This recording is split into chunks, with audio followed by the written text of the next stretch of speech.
Hey everybody, welcome back to Layout 2 for National Scrapbooking Day for Aunty Vera's Scrap and Craft. I am starting off with this picture and it has a lot of dark blues, pale blues, and pink. And so I've chosen three 12 by 12 papers here that I am going to cut down. Well, I'll cut down some and use the one for the backing.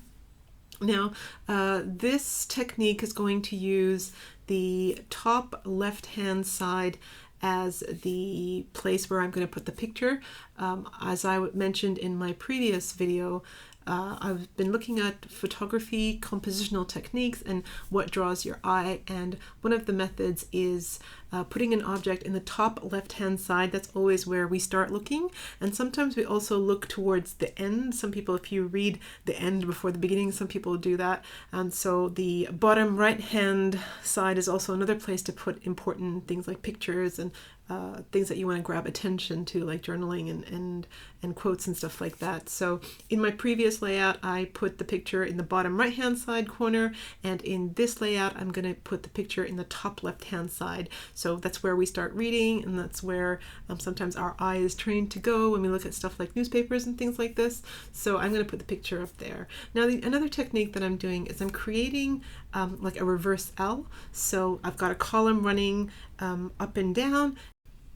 I've got the dark blue navy paper running up and down in a column, and then I've got the pink gold foil polka dot, the pink gold foil paper running from left to right, and then I've got this 6x6 pad by Amy Tangerine, and I'm just choosing pages or pattern papers that are of similar color, so the dark blue and the light blue, as well as the shades of pink.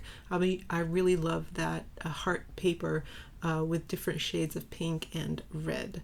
And all I'm doing here is I'm just layering everything up nicely. I'm making sure that you can see a little bit of each of the patterns, and then I'm just going to stick it down. I'm also going to make sure that I'm happy with the way that reverse L is working. So I've decided to put the pink paper behind the blue column, and I thought that looked better. And then I'm going to go ahead and stick this down, making sure that all my pointy corners are to my liking.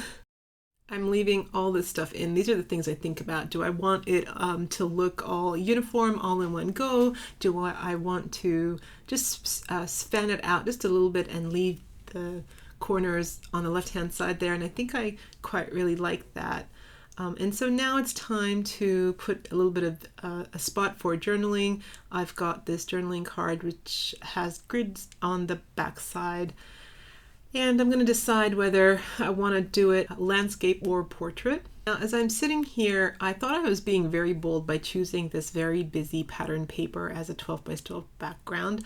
As I sat there, I thought, oh, I really don't like how obvious it is. So I reached for my vellum, and I'm just cutting down the vellum now so that it sort of like dulls down the pattern of all those cameras in the background. I mean, I know everybody knows that you're taking a photo.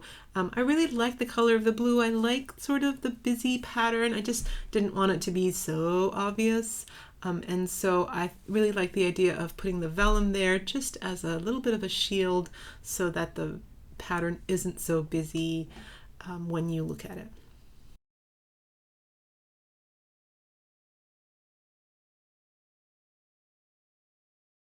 So after everything is stuck down, I'm now back to this journaling card.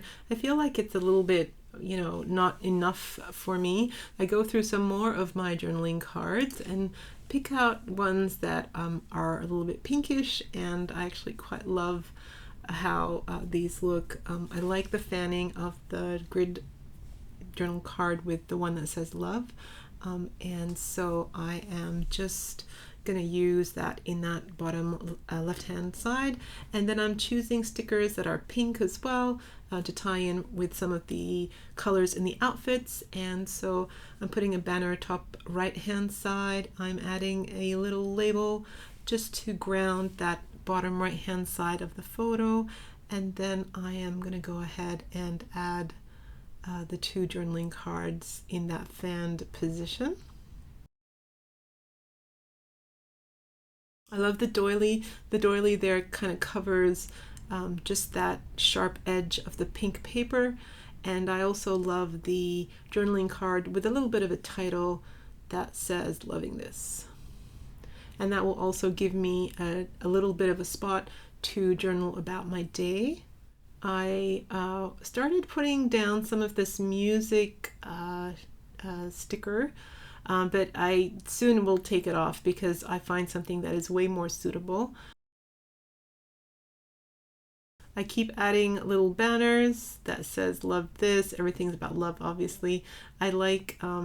I think that the feather looks really good there in the corner, very girlish. And then I find just these camera stickers that just really seem to go in line with the pattern paper in the back there. So I pull out that camera, and I actually pull out another one in a little bit after I finish my journaling.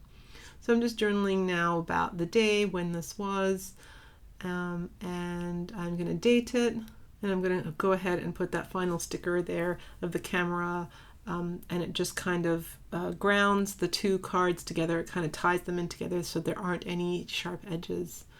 So there you go. That is this one done. I know it seems there's quite a little bit of a space there, but I actually like that because I want that pattern paper to show. This is where I decided to get a little bit of gold to match the gold foil from the pink. I pulled off the music paper and I added a little bit of gold washi, and it just kind of ties everything, and it sort of hides that little bit of a sharp line from the vellum. So there you go, everybody. That's layout number 2 using a second compositional technique. Thank you so much for joining me. I'll see you in my next video for layout number 3.